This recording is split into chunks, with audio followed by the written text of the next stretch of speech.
Hello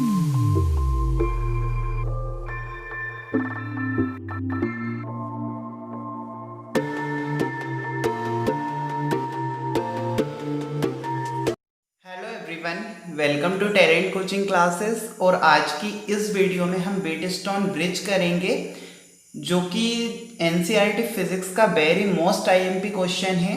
Wheatstone सेतु का सिद्धांत समझाइए, इस नेम से क्वेश्चन आता है और एग्जाम में पहले भी बहुत बार पूछा जा चुका है और आगे भी आता रहेगा ये क्वेश्चन।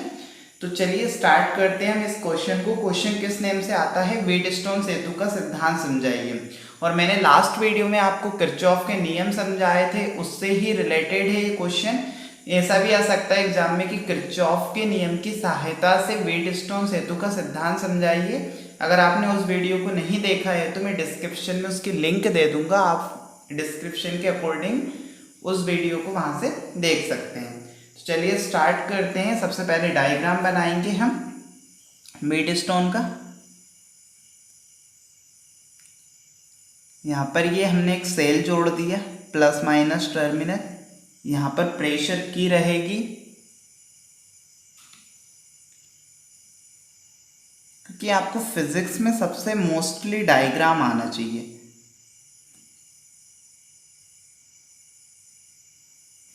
डायग्राम के अकॉर्डिंग ही सारे डेरिवेशन सोल्व होते हैं।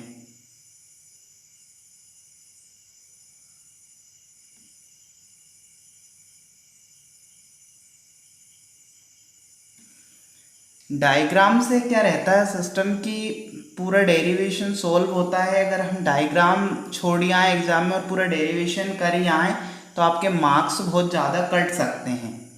इसलिए ये हमने एक धारामापी का प्रतिरोध लगा दिया, इसको इससे जोड़ दो।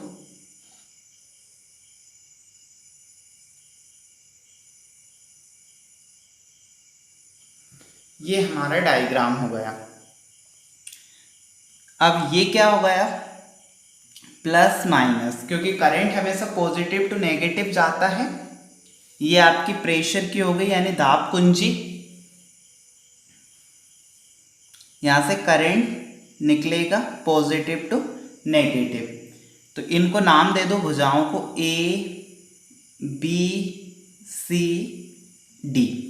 देखिए A B C D, A B C D चार भुजाएं हो गई है।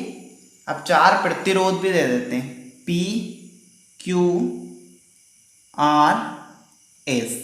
अब करंट की दिशा देखें, देखिए करंट यहाँ से आई करंट निकला, तो अब करंट को इधर भी जाना है, इधर भी जाना है, इधर से भी आना जाना करना है। तो यहाँ से जाएगा तो ये करंट इधर गया, कौन सा? I1 गया। अब ये क्या होगा? ये करंट इधर से जा रहा है, इधर आ जाएगा I1 का करंट। कुछ भाग धारामापी में से भी होकर जाएगा, IG भाग, ये IG होगा क्योंकि ये धारामापी का प्रतिरोध लगाया हुआ है। अब एक करंट इधर जाएगा I2, इसका करंट इधर निकलेगा, ये I2 हो गया। ये I1, ये करंट जाएगा इधर निकलेगा, ये इधर जाएगा इधर निकलेगा। तो ये डायग्राम हो गया।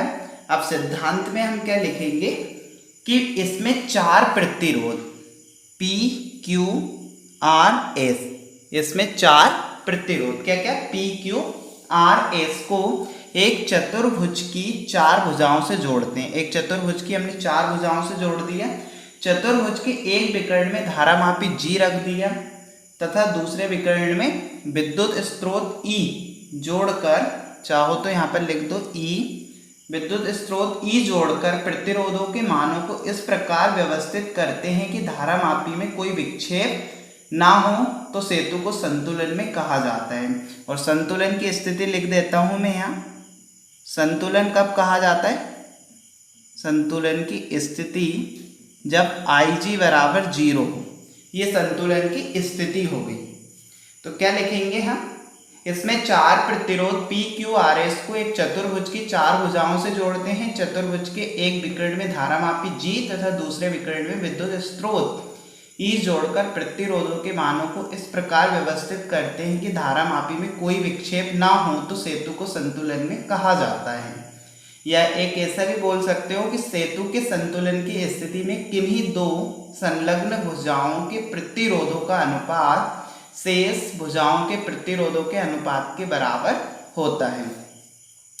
किरचॉफ के धारा नियम से परिपथ के विभिन्न भागों में धारा चित्र में प्रदर्शित है, अतः पहला परिपथ लेंगे हम ए बी डी ए।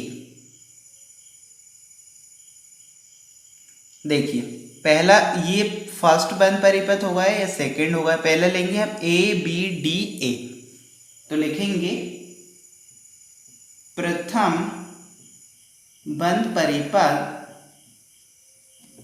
ए बी डी ए में किरचॉफ के नियम से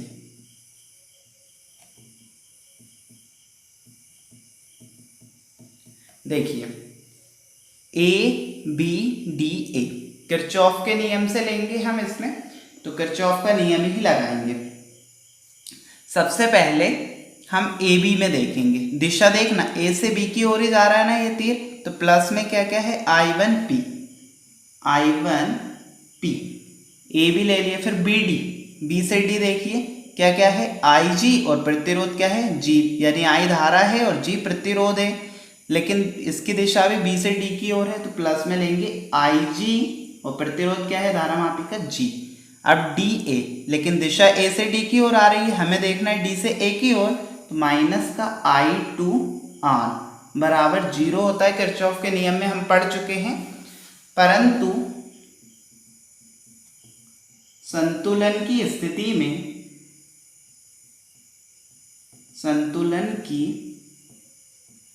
स्थिति में IG बराबर क्या होगा 0 होगा, तो I1P प्लस IG कितना होगा 0 इंटू G माइनस I2R बराबर 0। I1P 0 का इसमें गुणा होगा तो माइनस का 0 बचेगा, ऐसे ही माइनस का I2R बराबर 0, यहाँ पर प्लस आएगा। I1P, अब देखो I2R माइनस का है, इधर लाएंगे तो किसका हो जाएगा प्लस का हो जाएगा। समीकरण 1 बना देंगे।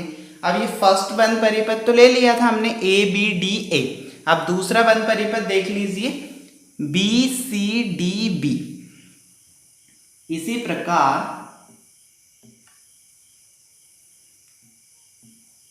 प्रकार द्वितीय बंद परिपथ बी सी डी बी में, इसमें भी किरचॉफ का नियम ही लगाएंगे। बी सी डी बी में सबसे पहले बी से सी, तो क्या है I1Q, फिर सी डी, सी से डी, इसका तीर किधर जाएगा ऊपर की ओर जाएगा, क्योंकि करंट यहाँ से निकला इधर जाएगा, लेकिन करंट डी से सी की ओर जा रहा है, हम देख रहे हैं सी से डी की ओर, तो माइनस का I2S। फिर DV, डी से बी, इसका करंट बी से डी आ रहा है, ये भी माइनस का आएगा IG बराबर 0। वही लिखेंगे, परंतु